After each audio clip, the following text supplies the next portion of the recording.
सभी को जय मसीह की good morning, praise the Lord. आप सभी को दैनिक वचन में आज की सुबह में स्वागत करता हूं। इस सुंदर समय के लिए मैं परमेश्वर का बहुत धन्यवाद करता हूं कि ये सुंदर समय परमेश्वर ने मुझे दिया है। प्रभु के नाम की स्तुति और साथ ही साथ हमारे डिस्ट्रिक्ट कमेटी के लिए धन्यवाद, हमारे मीडिया टीम के लिए धन्यवाद जो अवसर मुझे दिया गया है।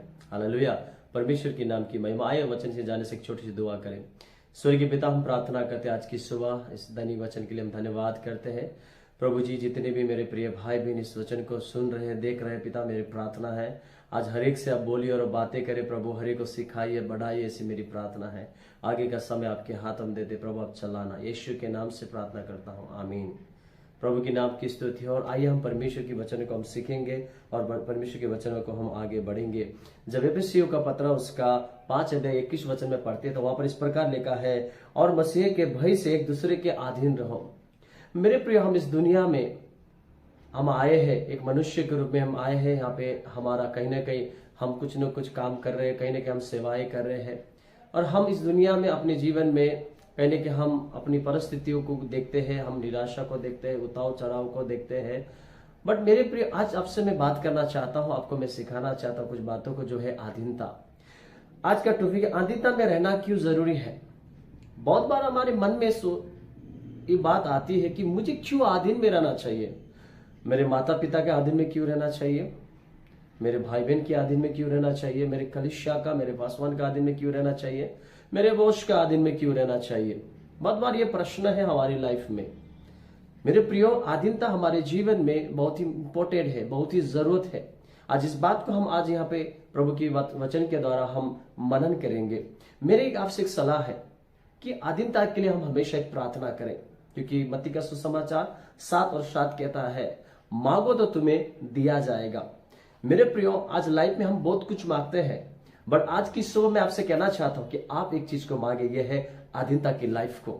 बहुत बार हम अपने जीवन में फ्रीडम को, लाइफ को चाहते हैं, बट फ्रीडम हमेशा हमारी लाइफ में बढ़ोतरी का एक जरिया नहीं है। हमें हमारी अधीनता में रहकर भी हम बढ़ सकते हैं। अधीनता हमारे एक डिसिप्लिन को सिखाती है। मेरे प्रिय, अधीनता क्या है? उसका अर्थ है विनम्रता, नम्रता, दीनता और आजीजी। ये अधीनता के अंडर में आते हैं। तो ये सारी बातें हैं कि नम्रता, विनम्रता कोई गलत चीज नहीं, अधीनता कोई गलत चीज नहीं है। इसे कई बार हम सोचते हैं कि कहीं हमें दबाने के लिए ऐसा कर रहे होंगे, सिखा रहे होंगे। नहीं मेरे प्रियो, अधीनता हमारी लाइफ को अच्छी बात को सिखाती है, बढ़ाती है और आशीष में बनाती है। तो आइए हम कुछ उदाहरण के तौर पे मैं आपको दिखाना चाहता हूं बाइबल के अंदर जो परमेश्वर के जो लोग थे, जो अधीन में रहे और उनके जीवन में कैसे परमेश्वर काम करता है। जब हम पहला शमूएल 2 अध्याय को जब स्टडी करते हैं, बाइबल को हम शमूएल की पुस्तक पहला शमूएल को स्टडी करते हैं, वहां पर परमेश्वर एक व्यक्ति जो था हन्ना, लेडीज हन्ना थी, वो अपने जीवन में बांझपन को देखती और ये दुआ करती है, परमेश्वर से प्रार्थना करती है कि प्रभु मुझे एक बच्चा दिए, अगर वो बच्चा मुझे देगा तो मैं क्या करूंगा, उसको सेवा में रिलीज करूंगा और आपकी भवन में मैं हमेशा के लिए दे दूंगी। और परमेश्वर वैसा ही उसकी प्रार्थना सुनकर उसके बच्चा देता है, और पहला बच्चा उसका नाम है शमूएल। और बाइबल कहती है कि शमूएल, जब उसको दूध छुड़ाया गया शमूएल को, उसकी मां ने वो भवन में प्रभु की सेवा के लिए जिस प्रकार से उसने वायदा किया था उसको दे दिया। और एक अच्छी बात जब हम यहां पर देखते हैं, वो बालक शमूएल परमेश्वर के भवन में ही रहते हैं और एली के अंडर में रहकर वो सेवकाई को करते हैं। जो दर्शन खो गया था, उस दर्शन को प्रभु फिर से शमूएल के द्वारा, फिर प्रभु उनके द्वारा बात करना शुरू करता है। मेरे प्रियो, शमूएल के बारे में हम जब देखते हैं, शमूएल बचपन से ही वो एक अधीन में था, वो परमेश्वर के अधीन में था और वो एली जो सेवक प्रभु का था उनके अधीन में थे। और जिसके कारण वचन कहता है कि बालक शमूएल परमेश्वर और एली के साथ सेवा में, यानी कि उनके अंडर में रहकर, उनके अधीन में रहकर आगे बढ़ता गया।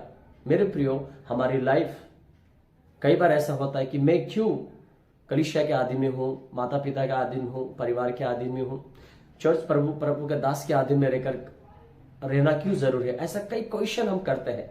बट बाइबल कहते हैं कि शमूएल जो था, उन्होंने अपनी लाइफ में अधीन में रहकर वो आगे बढ़े और जाकर वचन कहता है कि उसके बाद उनको परमेश्वर ने वो अधीनता के जीवन को देकर परमेश्वर उनसे बात करने लगे, प्रभु ने उनको भविष्यवक्ता के रूप में चुना, और एक सामान्य भविष्यवक्ता का नहीं, एक असाधारण भविष्यवक्ता के रूप में प्रभु ने उनको चुना मेरे प्रिय। और उनके द्वारा कई लोगों के जीवन में भविष्यवाणी हुई। प्रभु ने कई उनके द्वारा भविष्यवाणी के द्वारा राजाओं को, बड़े बड़े राजाओं को खड़ा किया, कई कई बड़े बड़े राजा के पाप को दिखाया। तो परमेश्वर कभी भी हमारी लाइफ में ये नहीं चाहता है कि हम छोटा बने, प्रभु चाहता है कि हम बड़ा बने। बड़ा बनाने की प्रभु की इच्छा है आपके लिए। प्रभु कभी भी आपको निराश या दुखी करना नहीं चाहता है। प्रभु यही चाहता है कि आप अधीनता के साथ काम करें, पिता के अधीन में रहे, उस स्वर्गीय पिता के अधीन में रहे, संसारी गुरुओं के अधीन में रहे, जो परमेश्वर के हैं, जो प्रभु की आपको भय मानना सिखाते हैं, प्रभु का साथ चलना सिखाते हैं, उनके अधीन में। माता पिता जो आपको सही राह पे चलने की बात करते हैं, उनके अधीन में रहे।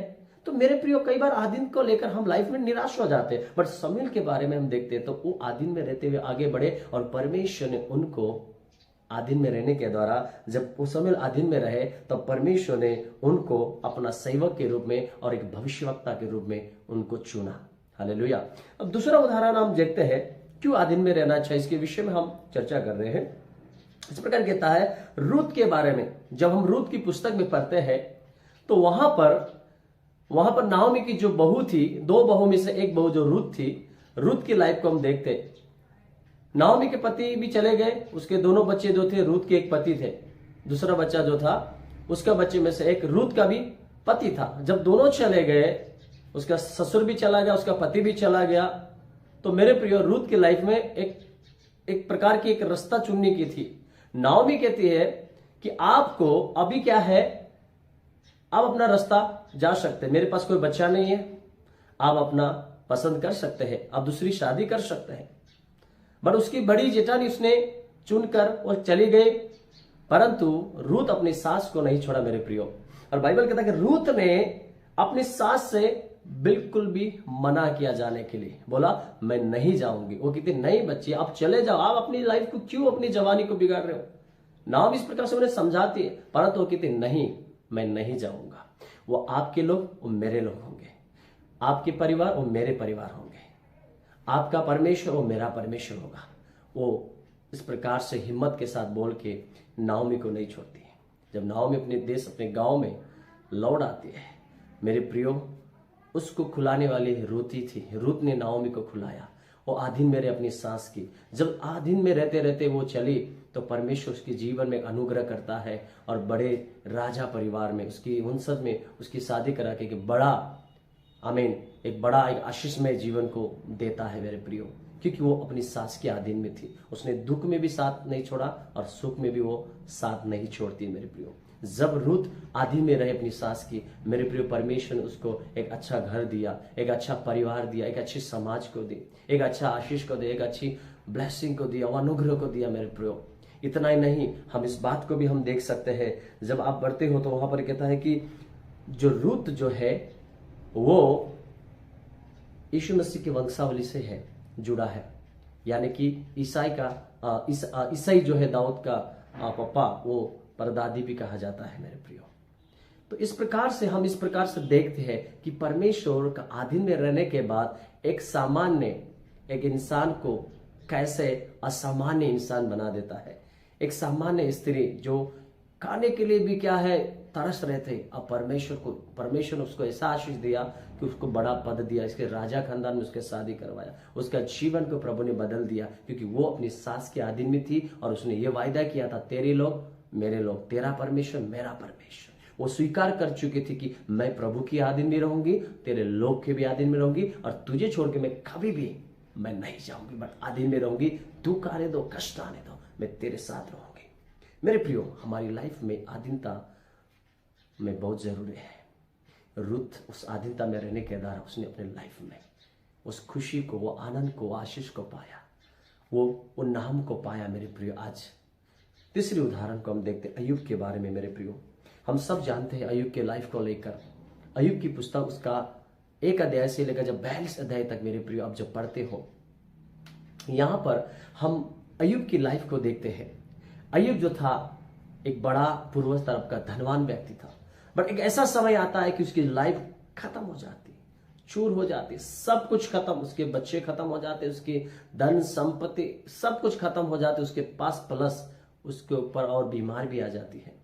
बट मेरे प्रियो, अय्यूब की बहुत बढ़िया शब्द है, वचन में लिखा है अय्यूब ने अपने जीव से कभी भी पाप नहीं किया, कभी भी उसने नकारा नहीं। वो कहता मैं खाली आया था, खाली लौट जाऊंगा। कई बार पत्नी उसके बारे में विरोध करती, बट उसको भी वो समझाता है। वो कहता है हम सुख भोगे क्या दुख ना भोगे। ऐसा वो प्रभु के इतना डिसिप्लिन, इतना आधीनता में था, इतना नम्र व्यक्ति बना, क्योंकि परमेश्वर के लोग जो है जब आधीन में रहते हैं, जब प्रभु को मानने वाले लोग आधीन में रहते हैं मेरे प्रियो, जब हम आधीनता में रहते हैं, जब उसके साथ चलते हैं, उसमें घुल मिल जाते हैं, उसके लिए दुख उठाने के लिए भी तैयार है। सुख के भी समय हम उसको आधीन में रहते हैं, जब दुख के समय भी जब हम आधीन में रहते हैं मेरे प्रियो, परमेश्वर हमारे मन को देखता है। अय्यूब के लाइफ में सब खत्म होने के बाद वो रोड में आ गया मेरे प्रियो, रास्ता में आ गया, बीमारी के साथ जी रहा है, बट उसने कभी भी प्रभु को विरोध काम नहीं किया। बट बाइबल कहता है, अंत में कहता है परमेश्वर ने उसको पहले से दुगना फिर आशीष दे दिया। जो कुछ उसने खोया था उसका 2 गुना आशीष दिया। क्यों मेरे प्रिय, ऐसा क्यों हुआ? क्योंकि वो पाप नहीं किया। उसने अपने दुख के समय भी प्रभु का जैसे वो पहले चल रहा था वैसा ही वो आधीनता के साथ रहकर प्रभु के साथ चला। उसने अपनी जीभ से कोई भी गलत बात नहीं निकाला। मेरे प्रिय, कई बार हम हमारे लाइफ में सिचुएशन के कारण हम ऐसा कई बार गड़बड़ करते हैं, कुछ न कुछ बोल देते, छोड़ने के बाद, चला जाने के बाद निराश हो जाते। हमारी लाइफ ऐसे ही है मेरे प्रियो, परंतु परमेश्वर का अधीन में रहने के द्वारा मेरे प्रियो अय्यूब ने जो खोया था उसका दुगुना आशीष, दुगुना प्रतिफल को उसने पाया मेरे प्रियो। अब मैं आपको बताना चाहूंगा अधीन में ना रहने वाले व्यक्ति के बारे में। 3 लोगों के बारे में बताऊंगा। पहला है गेजी, एलिसा के अधीन में ना रहने के कारण उसने अपने जीवन में जो नामान कोड़ी था उसको कोड़ को पाया। दूसरा है सीमी को सुलेमान राजा ने आज्ञा दिया था कि हमारे इस एरिया बाउंड्री से आप बाहर नहीं जा सकते हैं, बट वो गया और उसने अपने जीवन में उस वाचा को तोड़ने का कारण अपने जीवन में वो अधीन में ना रहने का अपनी मृत्यु को देखा। तीसरा है यहूदा इस्करियोत प्रभु का शिष्य होने के बावजूद, प्रभु के साथ खाना पीना चलने के साथ भी वो अधीन में ना रहा, क्योंकि पैसा के मोह माया उसकी लाइफ को बिगाड़ दिया था। और अधीन में ना रहने के कारण उन्होंने खुद को खत्म कर दिया। मेरे प्रियो, आज हमें प्रभु का अधीन में रहने की जरूरत है और अपने माता पिता है, अपने अगुवेजनों का, सेवकों का, मंडली का, लोगों के साथ एक दूसरे बड़े लोगों की अधीनता में रहे, ना कि पाप के अधीन में, ना गलत रास्ता के अधीन में, ना झूठ के अधीन में, परंतु पवित्रता में, नम्रता में, धीरज में, प्रेम की अधीनता में, परमेश्वर की अधीनता जो प्रभु चाहता उसकी आज्ञा के अनुसार उसकी अधीनता में जब हम रहते हैं मेरे प्रियो, हम हमारे जीवन में अच्छा संबंध को हम पाते हैं। जब हम प्रभु का अधीन में रहते हैं, एक अच्छी संबंध को पाते हैं, और जब हम प्रभु के अधीन में रहते हैं तो हम प्रभु की इच्छा पूरा करते हैं मेरे प्रियो। जब हम परमेश्वर के अधीन में रहते हैं तो हमारा वो मसीहा हमारे जीवन में वो राज्य करता है, वो हम उसके साथ भी राज्य करेंगे। जब हम उसके अधीन में रहते हैं मेरे प्रियो, हम अपने जीवन में एक बड़ी ब्लेसिंग, एक आशीष को हम प्राप्त करते हैं। जब हम उसके अधीन में रहते हैं, सबसे बड़ा बेस्ट एंड बेस्ट गिफ्ट है हम उसके द्वारा अनुग्रह को पाते हैं। हालेलुया। मेरे प्रियो, आज की शो में आपसे कहना चाहता हूँ, प्लीज आप अपनी लाइफ में उतार चढ़ाव को में है, कई बार लगता है उसकी बात सही नहीं, ऐसा नहीं, बट एक अधीन में रहे, डिसिप्लिन, एक अधीन में रहने से मेरे प्रियो आप अपने लाइफ में बड़ी आशीष को देखेंगे। प्रभु आप सबको आशीष करें। God bless you. आइए हम छोटी सी दुआ करें। पिता परमेश्वर में धन्यवाद करता आज की सुबह सुंदर समय के लिए। जितने भी मेरे भाई बहन है प्रभु, इस वचन सुना है, देखा है, उन्हें ब्लेस कर आशीष दे, आगे बढ़ाइए प्रभु। अधीनता के लाइफ रहने के लिए कृपा दीजिए प्रभु, वो मांगने पाए, जब मांगते उन्हें मिलने पाए, यीशु के नाम में प्रार्थना कर। यदि किसी का बर्थडे आज की सुबह उन्हें प्रभु आशीष करे, जिसका शादी का साल उन्हें आशीष करे।